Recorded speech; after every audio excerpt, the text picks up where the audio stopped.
Have you ever sat down in your chair, barely had time to exhale, when Milo, the male cat in your home, suddenly appears, jumps straight into your lap, spins once to find a spot, then sprawls right across your keyboard, purring as if his entire world is wrapped up in you?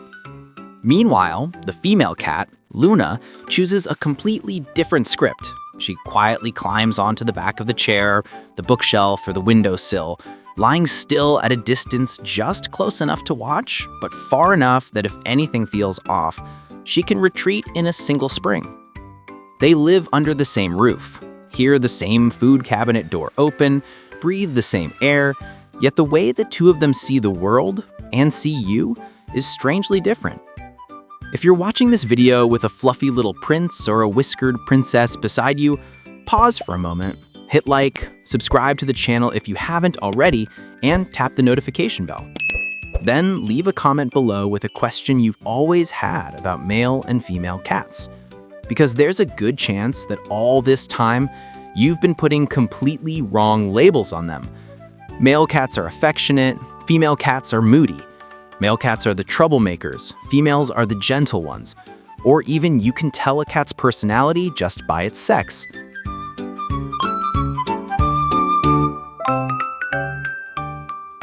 The truth is much more complex and far more interesting than that. Behind every head bunt, every time they lie right in the middle of your path, or every stare from up high, is an entire system woven from hormones, evolutionary roles, and early life experiences.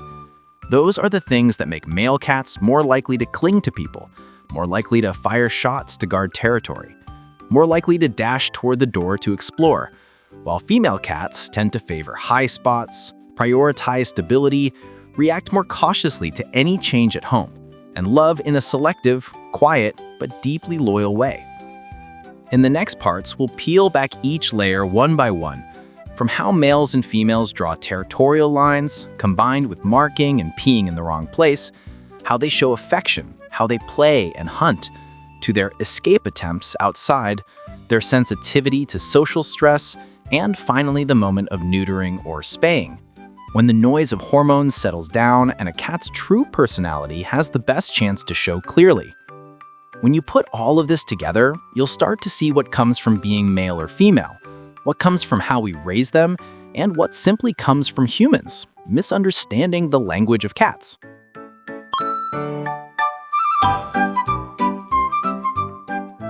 Number 1. Territory and marking. When Milo sprays the cabinet, while Luna claims the top of it or pees in the wrong spot. In the middle of the night, the lights are off and the house is quiet. You're asleep in your bedroom, door slightly ajar. Out in the living room, Milo's workday is just beginning. In the camera inside Milo's head, your apartment is not divided into living room, bedroom, kitchen like humans see it. It's a dense map of scent layers. The corner near the main door is a border. The base of the shoe cabinet is a landmark. The gap under the door is where the outside world sneaks in. Milo walks up, takes a deep sniff at the gap under the door, and picks up the scent of a strange stray cat that passed by the night before. His brain immediately flips into defense mode. He backs up half a step, tail straight up and trembling slightly, and sprays a tiny stream of urine on the shoe cabinet. To you, it's just peeing in the wrong place. To him, it's an invisible sentence. This is my home, do not cross. Luna is different. The camera in her head doesn't run along the floor. It looks from above. She chooses the bedroom windowsill, the top of a cabinet, the back of a chair, places that give her a wide view and a safe escape route. She rarely leaves scent on walls, but she claims territory through height and position, lying right across the path from the door to the bed, taking over the softest pillow, or just flicking her tail lightly when Oscar walks past, enough for the other cat to adjust his route. In Luna's world, keeping a quiet, elevated station is how she controls order in the home. However, if the litter box was crowded yesterday, the new litter smells strange, but house suddenly gets noisy or the daily routine is disrupted, her brain may quietly decide that a soft spot like the bathroom rug feels safer to pee on, a small puddle as a temporary way to rewrite her sense of control. Scientifically, researchers have found that testosterone in male cats clearly increases the tendency to patrol and mark with urine, Spraying, which is usually on vertical surfaces in small amounts but with a strong, pungent smell. Even in high-rise apartments, many male cats' brains still process space like an outdoor territory. It must be checked, signed, and warned. In females, the brain prioritizes safety and vantage points. Over evolutionary time, most female cats had to choose nest sites and protect kittens, so high, quiet places with minimal physical contact became strategic assets. Puddles of urine on flat surfaces, like rugs, sofas, are more often a sign of stress, litter box dissatisfaction, or urinary issues than some kind of power struggle. In short, in most cases, male cats hold ground with scent and patrol routes, while female cats hold ground with height and gaze. But both can show insecurity through inappropriate urination.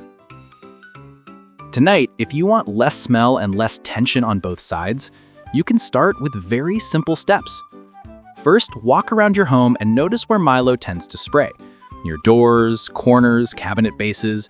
Those are the hot spots on his territory map. Instead of just wiping quickly and using a scented floor cleaner, use an enzyme-based cleaner specifically designed for cat urine, one that actually breaks down the odor molecules your cat's nose can still detect. Then look up and see where Luna has chosen as her roof. If it's the kitchen counter, the fridge, or other areas you don't want her on, give her a clear alternative: a tall cat tree, some wall shelves, a bed on the windowsill. When there are enough allowed high spots to claim, many female cats naturally reduce their need to climb into forbidden zones. Finally, check the number of litter boxes, food bowls, and resting places. In a multi-cat home, you should have at least as many resources as cats, plus one extra litter box, so they don't have to fight for every little corner. For Luna, try reevaluating the litter box with more sympathy. Is it too close to the washing machine, the door, or busy walkways? Is the new litter too perfumed, too dusty, or completely different in texture?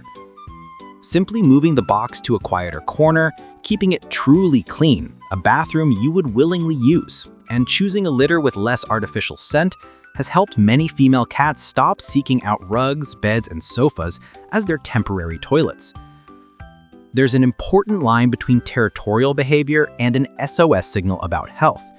If you see your cat going into the box repeatedly, but only straining out a few drops, crying in pain, licking their genitals much more than usual, if the urine has blood, looks odd, or a cat that used to have perfect toilet habits suddenly starts peeing everywhere along with signs of fatigue, hiding, and loss of appetite, this is no longer just their personality.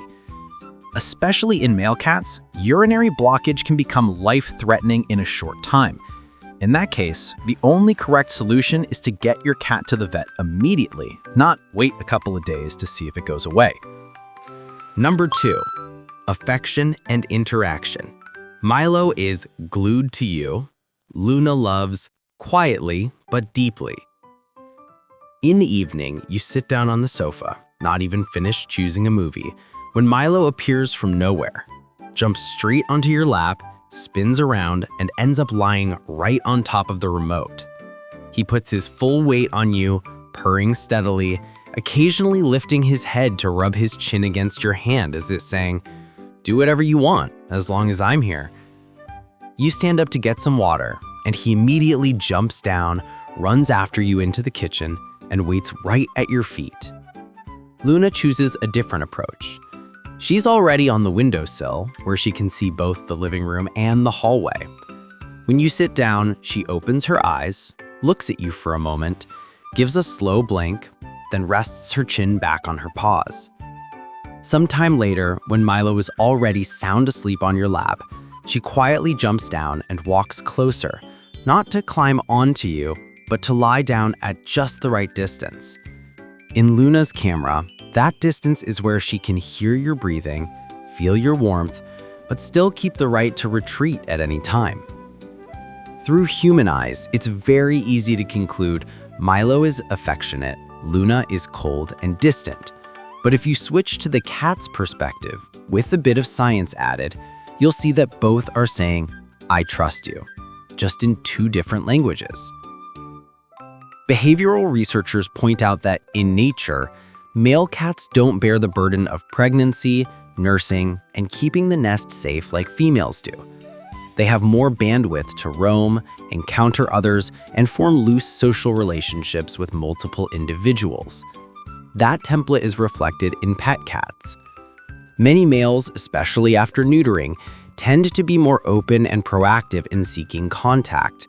They're quicker to approach, ask for petting, and climb onto people.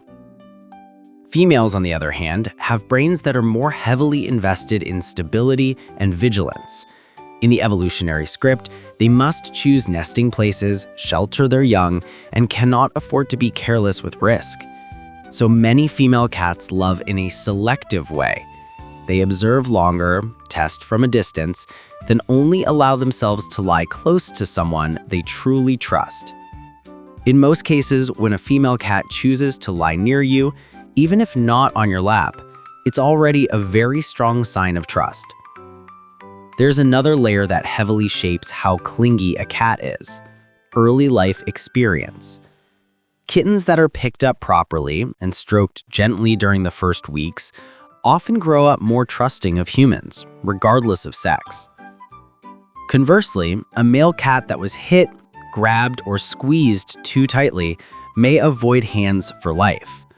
A female raised with kindness can be the gentlest, most snuggly creature in the house. Sex creates tendencies, but past experiences and environment decide how those tendencies show up. Tonight, instead of petting on autopilot, treat this as a reset for how you respond to Milo and Luna's affection. With Milo, every time he climbs onto your lap and settles down, give him a few minutes of focused petting, then stop before he gets irritated. You can place a towel or a small bed right next to you and quietly teach him his official spot. Whenever he chooses to lie there, gently praise him and talk to him. Whenever he jumps onto your keyboard, simply and calmly lift him and place him back in the new spot. No scolding, no harsh pushing. After a few days, many male cats start to understand that they can still be close to you, just in a way that's more comfortable for both sides. With Luna, the most important thing is not to rush. When she chooses to lie near you, even if it's just on the edge of the sofa or the foot of the bed, don't pull her closer or try to pick her up. Let your hands relax, give her a slow blink, say a few soft words, and let her decide whether to close the distance further. A quiet high spot with a towel or shirt that smells like you is a wonderful gift for a discreetly loving female. It's a place where she can feel she belongs without anyone forcing intimacy on her. Regardless of sex, be cautious if a cat used to be very cuddly but suddenly avoids touch, growls or bites when you touch a specific area of the body, suddenly becomes too clingy, meows a lot, follows you everywhere, but eats less and plays less and looks tired, abruptly withdraws, reacts less, and no longer enjoys forms of petting they previously loved. Changes like these are often signs of pain, discomfort, or severe stress, not just a personality shift. If this lasts for more than a few days, especially with loss of appetite, vomiting, weight loss, or changes in toilet habits, that's when you should let a vet check things out, instead of trying to retrain the cat at home. Number 3. Play and hunting. Luna is the precision assassin, Milo is the hyperactive kid. Playtime. You walk through the living room holding a feather wand. Milo only needs to see the toy stick appear for a second before he launches himself like a rocket. He jumps, skids, bangs into chair legs, misses the prey, then immediately circles back, eyes bright like his batteries just got replaced. Every flick of the toy, he dives after it without thinking. What matters isn't catching it perfectly, but running, leaping, and burning off the buzzing energy that's been simmering inside him all day. Luna is completely different. When you sweep the wand in front of her, she's almost motionless. She lowers her body, her eyes narrow into thin slits, her pupils contract, and her whole body becomes tense without wasting a single movement. The toy passes once, twice, she stays frozen like a statue. Then suddenly, in a flash you can barely register, Her whole body springs up in a perfect arc. She lands on target, pins it, bites, shakes, and finishes the prey properly. If you look casually, you might think Milo likes to play, Luna is lazy. But if you take a step back and turn on the camera in a cat's head, the truth is the opposite. Both are hunting, just using different strategies. Scientifically, researchers suggest that in nature, most female cats need to feed themselves and their kittens, so their brains are tuned to efficient, precise hunting. They're willing to stay still for long periods, observing the target until they've calculated the movement pattern, distance, and best opportunity, then spend a bigger burst of energy on one decisive strike. The wait forever, attack once play style you see in the living room is really a soft version of the survival strategy from open fields long ago. Male cats, on the other hand, spend more energy guarding territory, facing rivals, and moving over a wider area. Their brains more easily flip into run, jump, collide mode with minimal trigger. Many male cats play explosively and chaotically, missed jumps, slipping, spinning, chasing anything that moves, from balls and crumpled paper to their own shadow on the wall. For their bodies, these are training drills for muscles, joints, and reflexes, not embarrassing hunting failures. Tonight, if you want to speak each cat's play language correctly, you don't have to overhaul your whole routine. Just tweak how you handle toys. For Milo, short but intense sessions before bedtime can reduce his midnight zoomies. A few rounds with the wand or a small ball, moving fast and unpredictably so he can run, jump, and change direction, then end with a few successful catches and a small meal. A cat's brain loves the hunt-eat-sleep cycle, and if you let him complete it properly, both of you are likely to sleep more peacefully. For Luna, you need more patience with the quiet moments. Once she's in stalking mode, don't rush to think she's not into it. Let's change games. Move the toy low to the ground, in winding patterns like real prey, slow down as she gets closer, disappear behind a corner and appear again. Give her time to complete the observe, calculate, decide sequence. And when she does pounce, you'll see how satisfying that rare strike is. Totally different from Milo's string of clumsy jumps. As with everything else, play has its red flags.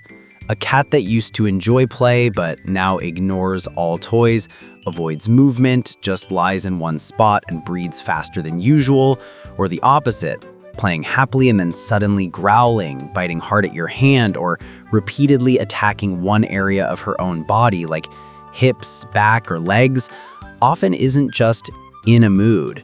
It can be a sign of pain, strain, or underlying illness. If this lasts for a few days along with reduced appetite, weight loss, or vomiting, it's best to let a vet check things out instead of trying to retrain the cat at home. When you see Milo as a little boy who needs to burn off his battery after a long day, and Luna as a tiny assassin polishing her hunting skills in the most refined way, you'll be less annoyed by his couch-destroying jumps and less disappointed by her long stretches of stillness. In the world of cats, play is not an extra entertainment when there's time. It's the only way their brains and bodies can feel they're still doing what they were born to do, even within four walls. Number 4, exploration and escape attempts. Why Milo always bolts for the door while Luna just watches from afar. In the afternoon, you open the door to grab a delivery. The moment the lock turns, Milo appears like a furry bullet, shooting straight at the crack of the door. You manage to block him with your leg, but he still tries to wedge his shoulder through the gap, inhaling the hallway air as hard as he can. Every time the door opens, your heart skips a beat, because if you're even half a second late, Milo could already be at the far end of the corridor. Luna stands a few steps back. She approaches just enough to smell the outside air, ears tilted toward the hallway, eyes tracking Milo's wriggling body, then stops at her invisible boundary. In Luna's camera, the safe world ends right at the threshold.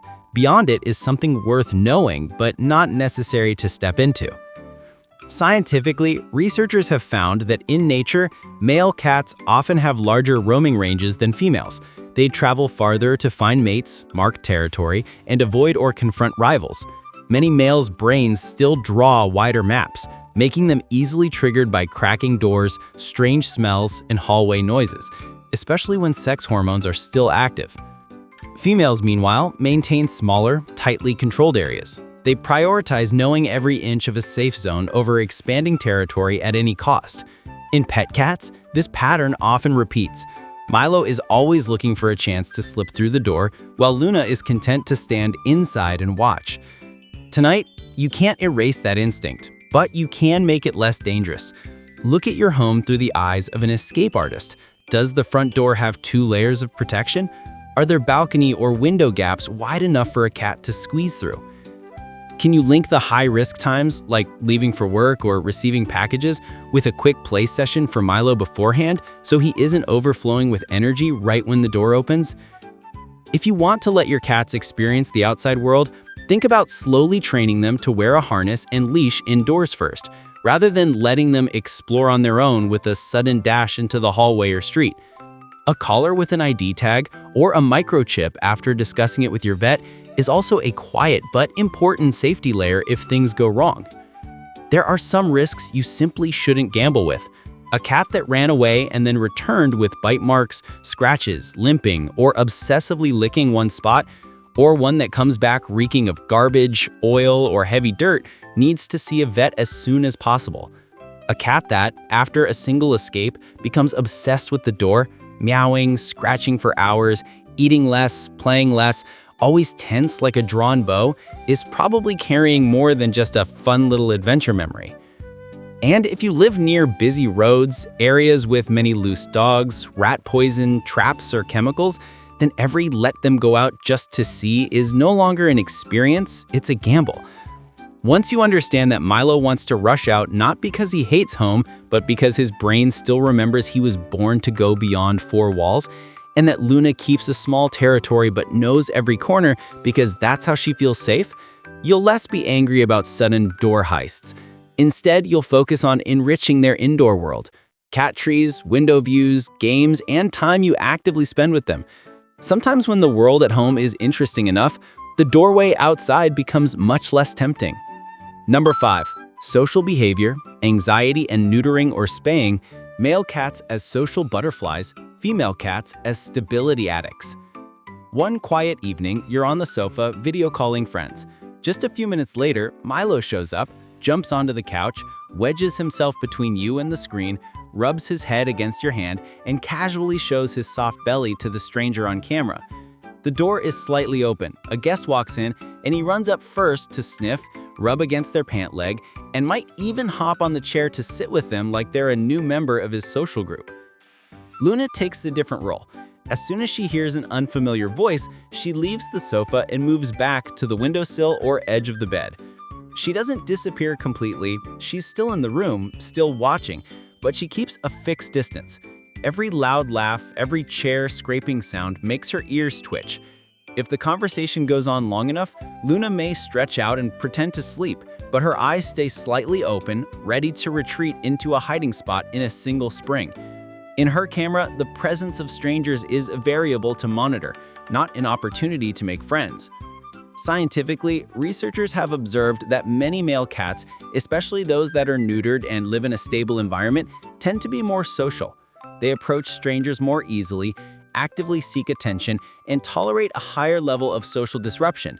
In nature, males often have to accept overlapping territories, reading the intentions of many other individuals to avoid unnecessary conflict, so their brains are used to processing a diverse flow of social information.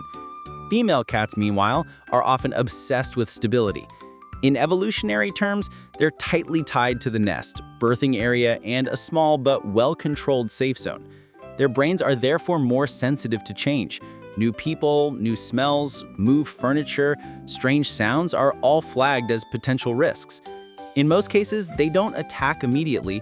They choose to withdraw, watch for a long time, and only open up again when the environment returns to a familiar rhythm. When changes happen too fast, moving house, adding new pets, having a baby, constant renovations, These differences can push anxiety levels up. Milo might respond by clinging to you more, meowing more, inserting himself into everything as a way to anchor his sense of safety. Luna may instead vanish under the bed, eat less, play less, over-groom until she creates bald patches, or pee in places she feels are safer than her old litter box. Tonight, instead of just thinking, this one is extroverted, that one's introverted, try adjusting the environment a bit so neither has to constantly hold themselves together. Keep some fixed points unchanged, the location of litter boxes, main food bowls, and favorite sleeping spots. If you have to remodel or move furniture, try to leave at least one intact corner for the cats. For big changes like guests staying for days or a new pet, give your cats a safe zone room with a litter box, water, bed, and a rule that guests and kids don't go in. Spend one-on-one time with each cat. A few focused minutes of play with Milo to help him burn off social energy. A few quiet minutes with Luna where you don't force touch. Just sit near her in a spot she chooses, so she feels that stability comes from you. Watch where Luna chooses to hide when the house is a bit noisy or there are visitors, and accept that spot as her official shelter. Don't constantly clear it out, don't drag her out, don't use it as a punishment zone. Simply acknowledging one stable, safe place helps many female cats lower their baseline anxiety. Regardless of sex, you should see a vet if your cat hides almost all day, rarely comes out to eat, doesn't play, and avoids even familiar people for more than a few days. Starts licking fur until it's bald in patches, chewing skin, scratching themselves, or clearly changes their eating and toilet habits. After a stressful event, moving, surgery, loud explosions, becomes extremely jumpy, breathes fast, eyes wide, and struggles to relax even in a quiet environment. At that point, it's no longer just a bit shy or a little cranky. The anxiety and discomfort are usually strong enough to affect health. A vet can help rule out medical issues and advise you on short-term medication support or a detailed environmental adjustment plan tailored to your individual cat.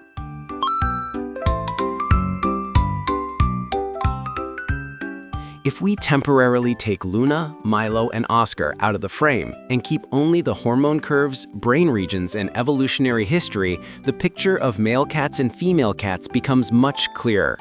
The differences you see every day, males patrolling, females claiming the tops of cabinets, one cat glued to you, the other keeping her distance, are not random, but they're not absolute verdicts either.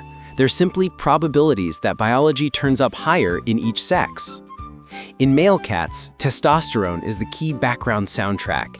It makes many of them more likely to expand their territory, mark with scent, go farther, react more strongly to strange smells and rivals, and be more open in loose social interactions. Their brains are used to calculating who's over there, whose area is this, and where's the gap I can squeeze into. In females, estrogen and progesterone, along with the heat cycle, pull the focus towards stability, choosing a nesting spot, protecting a small safe zone, being sensitive to changes in the home, and stressing more easily when the daily rhythm is disrupted. Behind all of that is evolution. The ancestors of our house cats, wild individuals living around grain stores, often formed clusters of females and female relatives sharing hunting areas and kitten care. Adult males moved over a wider range that overlapped with multiple female groups. That pattern left its mark on how their brains process space. Females invest in understanding one small fortress in great detail, while males accept living with shifting boundaries. Once you put them in an apartment, that fortress shrinks into a room, the top of a cabinet, a windowsill, and the male's roaming range gets compressed into patrol loops around the door, hallway, and windows. All of this is driven by a very familiar veterinary axis, the hypothalamus-pituitary-gonadal system. The hypothalamus receives signals from the environment, smells, sounds, the presence of other cats, sends messages to the pituitary, and from there to the testes or ovaries to release hormones. At the same time, regions like the amygdala and hippocampus store memories. The first time an outdoor cat attacked at the door, the first time a human grabbed too roughly, the first time the cat escaped to the top of a cabinet and felt safe. Genetics gives them a personality framework, but it's early life experiences that color each individual. A male cat raised in comfort can be far gentler than a female who once lived on the street. When we neuter or spay, we don't erase this map, We just turn down the volume on the strongest signal lines. Testosterone drops and the urges to roam, mark, and respond to every strange smell ease off. The heat cycle ends, and the bouts of crying, restlessness, and desperate attempts to escape in female cats quiet down. In many cats, what appears afterward is not a brand new personality, but a clearer version of who they already were. Easygoing but less conflict-driven, sensitive but less yanked back and forth by hormones like a pendulum. So when you call Luna the female and Milo the male, remember that's just the biological base layer, not the final label. Science gives you a general map, which tendencies often come with which sex, how certain hormones tend to push behavior, and what kinds of environments are more likely to unsettle them. The rest, and the most important part, is watching each individual with eyes fluent in two languages, the language of genes and the language of every small experience they live through each day, so you can adjust your home routine and way of touching them to match the particular brain they're living in.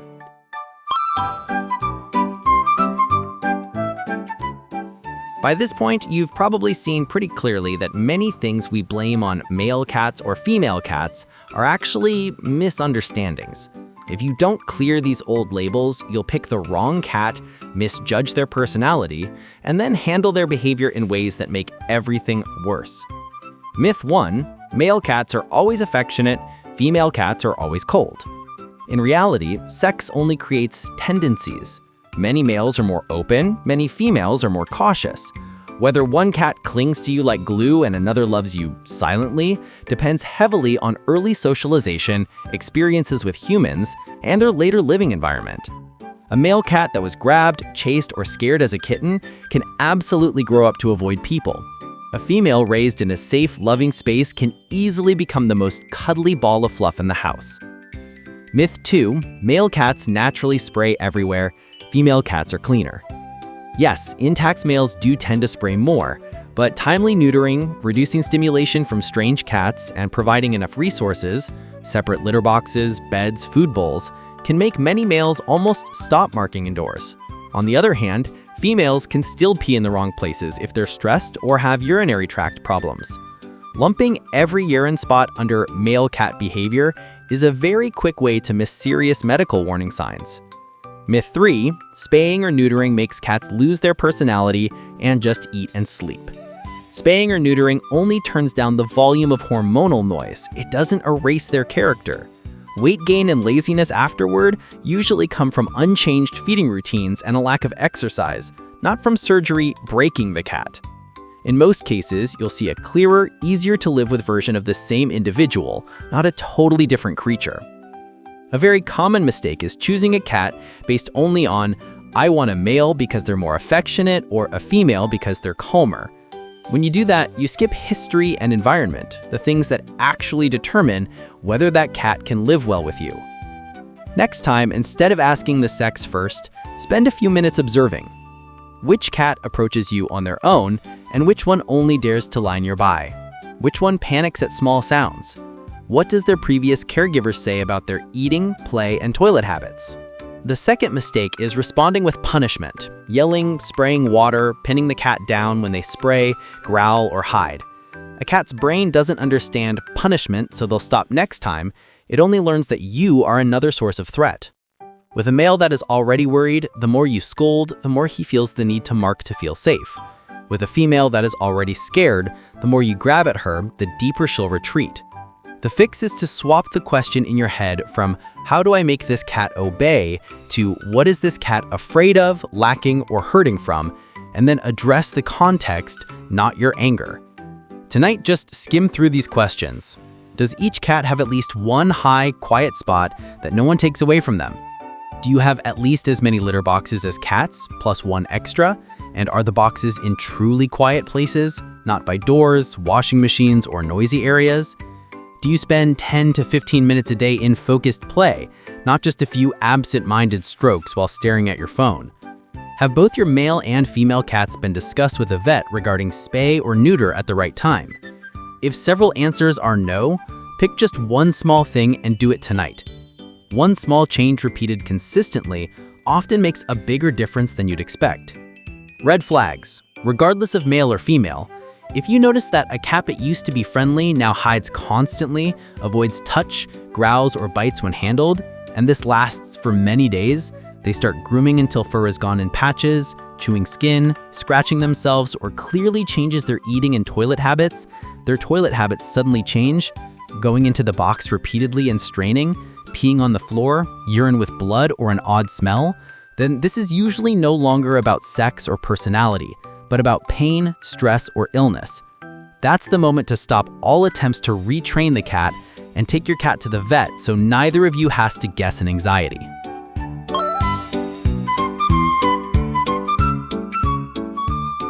Tonight, before you go to bed, try turning off a few lights, let the house settle into real quiet, and look at each of them one more time.